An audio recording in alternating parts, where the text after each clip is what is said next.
chairpersons, Dr. Luciana from Brazil, Dr. Rodrigo from Brazil, and Dr. Ken Loy from Australia.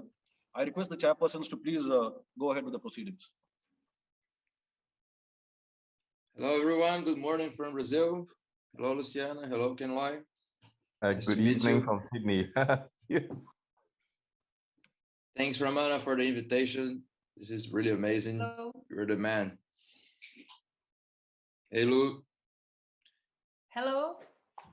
Tudo bem? Hello, Yes. tudo bem? Okay, I think we can start. The first speaker of the session will be Professor John Fisher from Philadelphia, US, and he will talk about CT considerations. And then we will have the comments of the expert, Professor Eric Pauli from Hershey. John Fisher, it's all with you, my friend. Thank you. My name is John Fisher, and I'm an associate professor of surgery and a plastic surgeon at the University. Hi, my name is John Fisher, and I am a plastic surgeon and an associate professor of surgery at the University of Pennsylvania. It's an incredible privilege and honor to be speaking at the Loss of Domain Global Summit 2021. And it's a privilege to be speaking about imaging and loss of domain hernias. Is it just about volumes? These are my disclosures. Of course, we don't have a great consensus definition for the complex surgical issue of loss of domain. And because of that, there have been many postulated factors that have been used to describe what represents loss of domain, and they're summarized in this terrific review by Parker and colleagues. The best definition that we have is summarized here, which is the result of an international Delphi consensus of expert surgeons that indicates that loss of domain is a ventral hernia large enough such that simple reduction in its contents and primary fascial closure either cannot be achieved without additional reconstructive techniques or cannot be achieved without significant risk of complications due to the raised intra-abdominal pressure.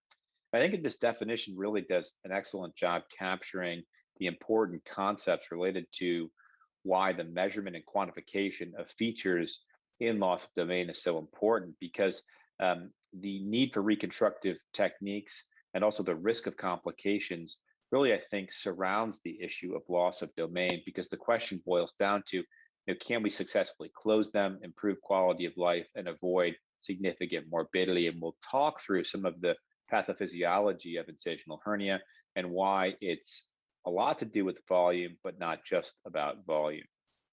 So many of these patients who I've treated over the years, these are loss of domain patients, certainly not all of them. Many of them are just big hernias, but they come in different sizes and shapes.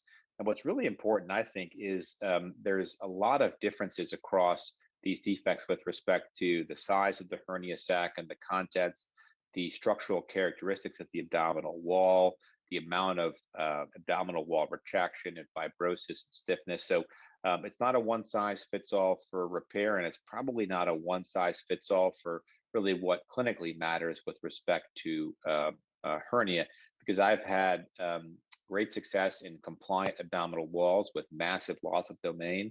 And we've had smaller defects that are really rigid, and we've had challenges closing these folks. And so I think we have to think about this across multiple different dimensions. And CT imaging certainly is a cornerstone in abdominal wall reconstruction for identifying, quantifying, and integrating those morphometric relationships, with respect to the abdominal wall, its contents, the volume, the relationships with respect to the rectus width, the size of the oblique muscles. A lot of these things really kind of give us important data points with respect to what we're going to need to do, the need for advanced techniques, and the potential for the risk of perioperative complications.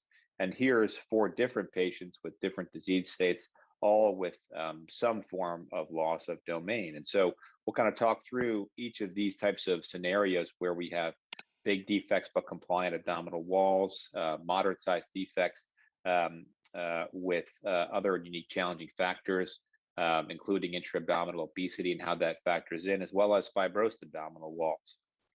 So the key questions which we've already articulated is, can I fix this? Can I close this? Do I need a release? And will my patient experience a complication?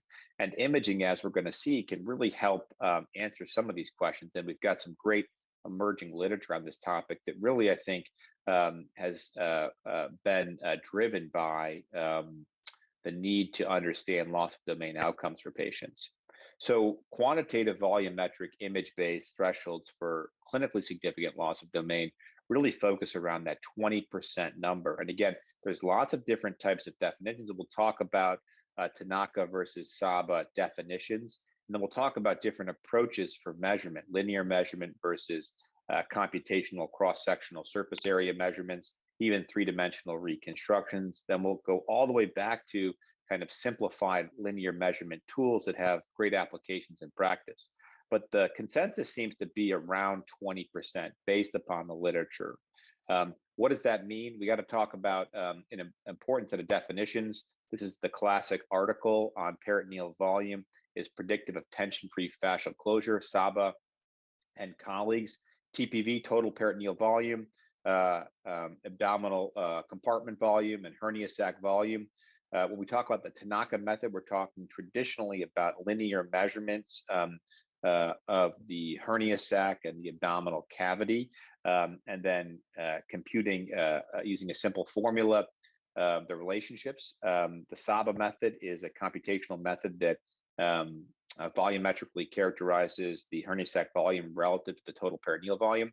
Tanaka, a little more practical. Saba, probably a little bit more representative of reality in the sense that the Saba method is always below 100%, whereas Tanaka, you certainly with large hernias can go above 100% loss of domain.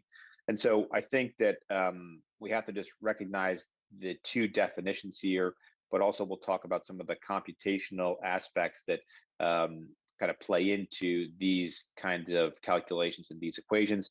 Of course, the importance being here is that the prediction of tension-free closure had very much everything to do with whether or not the loss of domain measurement was present or not. That is, if it was not a loss of domain, tremendously high odds ratio predictive of tension-free closure.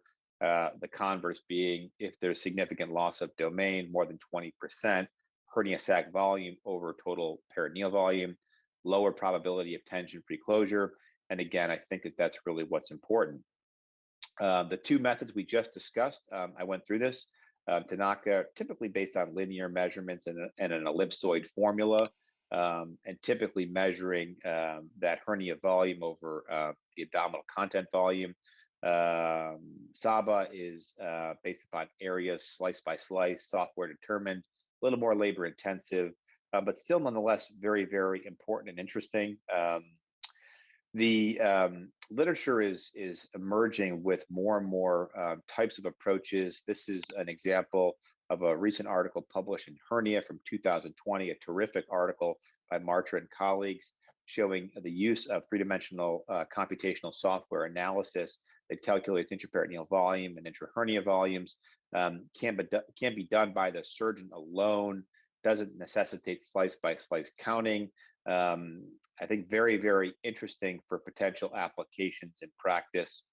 Another interesting article that I think is a very clever article showing a nice correlation between simple surface area and volume computations that can be done rapidly and within a traditional two-dimensional CT without having to do any extravagant 3D reconstructions. This article by Al Mansour shows a great correlation between some of the kind of pioneering ellipsoid formula work by Tanaka and some of the more refined, complicated three-dimensional reconstructions that have been done. So I think it's very encouraging, and this type of kind of pioneering work suggests that ultimately, and for practical reasons, we'll hopefully be able to get to a simple set of routine cardinal measurements that correlate well with the complex volumetric calculations. Or alternatively, maybe we'll get to a very simplified solution that can automate three-dimensional calculations that are clinically relevant. This just summarizes that, but I think what's important is to recognize the different ways to calculate it. But fundamentally, what really matters is the relationship between what's being measured and what is happening to the patient and the outcomes that are achieved through that. So I think as I go through the rest of this talk, we're going to really talk about the patient's health conditions and some of the other important aspects of the abdominal wall, like compliance. So spoiler alert, the CT scan isn't everything, nor is a volumetric measurement. Of course, these CT scans are done typically statically, and it's an isolated measurement in a supine abdominal wall, and it doesn't really communicate to you anything about the patient's underlying health conditions, and it really doesn't tell too much about compliance. What I think is more important to appreciate really is this complex set of interactions that happens when you operate on a patient with their underlying health and the perioperative physiology that is created as a direct result of your repair relative to the defect size, the abdominal wall compliance, and the surgical maneuvers that are used. And these surgical maneuvers can include mechanical releases. They can even include preoperative chemodenervation. And we'll talk about what happens with respect to the key morphometric features when we do these things. And so it becomes a dynamic thing in which the abdominal wall and potentially its volume and compliance and its morphometric characteristics may be changing both before surgery with chemical components and then intraoperatively and in the early postoperative period with mechanical component separation. We have to recognize, I think, some of the pioneering work and also the physiology of hernia, which we know in chronically unloaded skeletal muscles becomes fibrotic, reducing compliance. And so for these big defects or these chronically present hernias, we have altered abdominal wall compliance, which just means that the abdominal wall is going to become tighter and the pressure is going to go up for every amount of volume that we change it. So very important to recognize. What's most interesting is work like this, classic work by Greg Dumanian and colleagues, that shows that loss of domain patients, just as the simplified figure shows and the really nicely done pre and post-operative CAT scans and the functional respiratory measurements show that in loss of domain patients undergoing mechanical component separation, the release allows for increased total abdominal volume, so abdominal wall expansion, minimal change in the structural position of the diaphragm, and no changes in key respiratory parameters, specifically the FEV1, the forced expiratory vital capacity. So these really, I think, are important because the external oblique and perhaps the TAR represent effective extrinsic tools that we can use to quantifiably and significantly alter the volumetric features of the abdominal wall and perhaps make it more compliant. Here's a great case in which we used both preoperative chemodenervation to lengthen the abdominal wall and then aggressive mechanical component separations to volumetrically expand the abdominal wall. And then we also used preoperative weight loss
you.